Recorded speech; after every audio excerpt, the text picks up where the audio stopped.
Okay, we have test subject number 00101, nicknamed Kiryu. Vitals seem to be working just fine. Now, Godzilla, I'm not 100% sure this is gonna work, but it's worth a shot. I know. But you know what? It'll help him bring him back, kind of, right? Yeah, but I'm not quite 100% sure how he's gonna come back, is what I'm trying to say.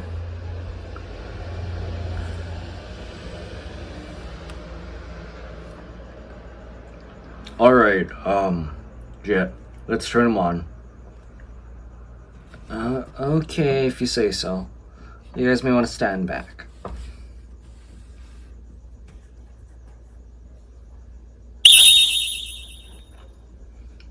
Huh? Where am I? My hands. Why do they look so messed up? Why is everything yellow? Oh, okay, Dad, now calm down. Holy shit, it worked. What's happening to me? Holy shit, he's gone berserk, run. How's it, Godzilla fans, Kaiju fans, collectors, and just general people of YouTube? This is Chanzilla1964 coming back to you with yet another figure review. This time we will be reviewing the Bandai Movie Monster Series Godzilla against Mechagodzilla Kiryu figure. This being the heavily armored Kiryu with the blue backpack and arm cannons. Yeah. So jumping right into this review, let's just go over detail, because the detail work on this guy is just about the same detail work that you'd imagine on the other Bandai Movie Monster Series Kiryu figures. Because you have the wiring detail work over here, which is done very nicely, as well as the vents on his two sides here, as well as the vents, well, I guess you can call these vents over here in the back. But yeah. And then you have all this wiring detail for Mechagodzilla, like I was mentioning earlier, going from his thighs to his feet to his tail over here, which is all done very nicely. And even the wiring detail on his neck. Then the real shining star for this Kiryu would be his blue jetpack, which is really one of the big differences compared to the Tokyo SOS Kiryu Bandai Movie Monster Series figure, which we got back in 2018.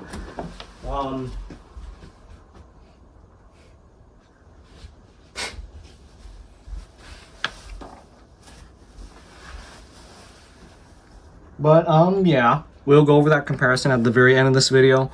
But to kind of go through the detail work on this guy, his backpack is done very well, nicely detail wise. You got the cannons going on over here, the cannon detail inside of here.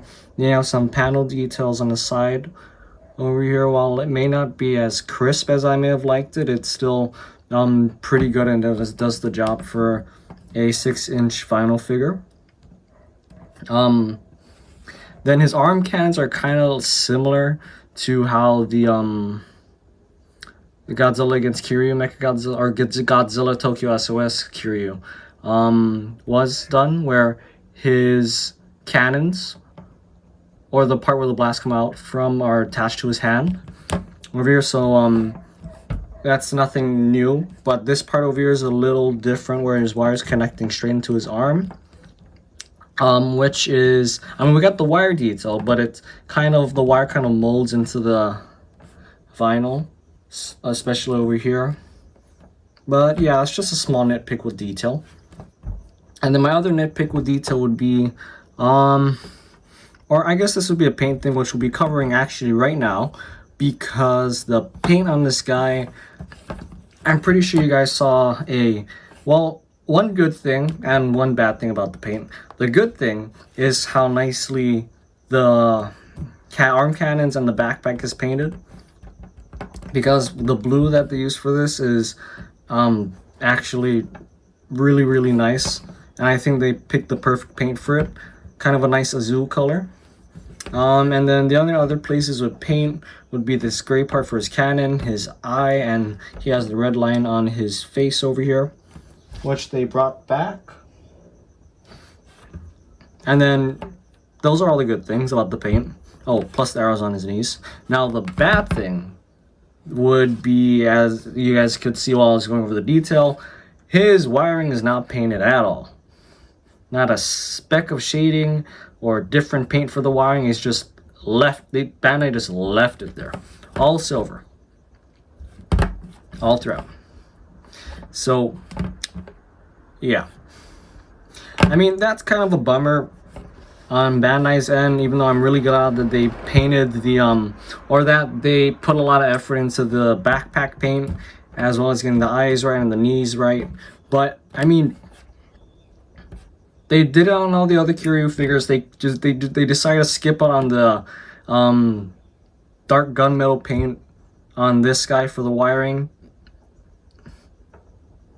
I mean, just it's annoying to say the least, but it's still a really good figure for this guy, especially within the 6-inch scale. Which, I mean, hopefully this means we'll be getting a Godzilla 2004 figure, but we still have yet to hear anything about that from Bandai, so fingers crossed that we eventually do. That's just about it for paint, though, before I keep rambling on about how upset I am that the wiring isn't painted, but okay. Moving on to articulation for this guy. You see now I've been moving him around a little bit. Articulation for Kiryu. His 2 arms move. His head moves, kind of not 360 because the shoulder cannons block the way. And then his tail moves, 360. So yeah, basic Kiryu articulation. Waist doesn't move, even though there's a glue seal at the waist over here. But that's a-okay. And then we don't necessarily have a Godzilla for size comparison for this guy. I do have Mothra, which I'll bring in. Even though she didn't fight alongside this iteration of Mechagodzilla, I still think this fits kind of nicely. Yeah. Mothra sizes up quite well with Mechagodzilla. So sizing wise, up until we get some sort of Godzilla 2004 figure, this figure actually sizes up really nicely and is sized up perfectly. And you'll see why in just a second when I bring out the old Godzilla Tokyo SOS Kiryu, which I did try to paint the arm cannons and the shoulder cannons over here, or the backpack. I mistakenly painted this part of the backpack, but it's done. I'm not gonna wipe it off anytime soon until I find some paint that I can paint on.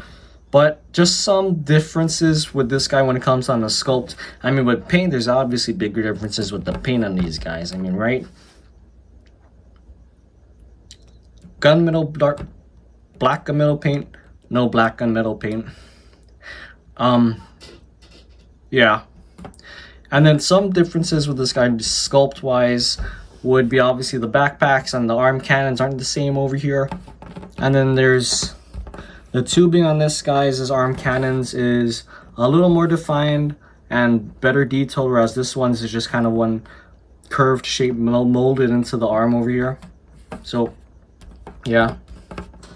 And then some other big differences with this guys would be their chest. As you can see, this one has a smooth chest. This one has some edge patterns on his chest over here. And then Mechagodzilla's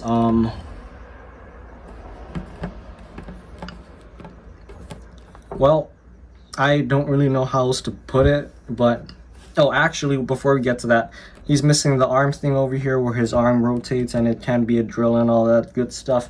But the big thing about this guy is obviously this Mechagodzilla is the taller one, as well as kind of a bit more beefy than this guy. Now, this is why I'm saying that they sized him up perfectly, because apparently while they were filming the movies and they were transitioning over to this Mechagodzilla, I guess is a justification for the suits change for Toho, because something happened to this suit or they decided to kind of redo it for this movie. But this Mechagodzilla was bulkier and bigger versus this one, which was ended up being slimmed down for Tokyo SOS. So yeah. But I mean, for all intents and purposes, I like the difference, because it's not like we're getting the same Mechagodzilla figure here. Because we're obviously getting a different Mechagodzilla figure, different sculpt, different mold, even different sizing. And it's not necessarily a scaled down 8-inch version of it, or a scaled down version of the 8-inch Mechagodzilla figure. Same thing as this one. So I mean, yeah, Bandai really did their stuff with this guy.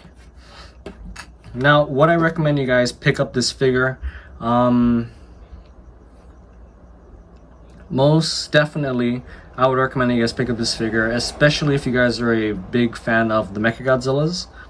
If you guys are a big fan of the Millennium series, you guys should pick up this figure. Now, while this figure does lack in paint, this figure does kind of bring it in detail, although there are some things left to be wanted, I guess, detail-wise for this figure. But it makes up for it in everything else that it brings to the table. So yeah, now we're just waiting on a 6-inch Godzilla 2004 figure. Again, Bandai putting it out there. Hopefully you guys come out with one of those with him either sometime soon, hopefully next year. Just putting it out into the universe. But yeah, this will do it for today's review, guys. Hope you guys liked this video. If you guys did like this video, be sure to hit the thumbs up button down below. If you guys like what you see on the channel, do be sure to subscribe. And if you guys would like to leave a comment, if I missed anything, or if you just want to leave a comment just because it helps me out, and also you just want to get something off your chest, go for it. But that being said, this has been Chanzilla 1964 saying, till next time, peace.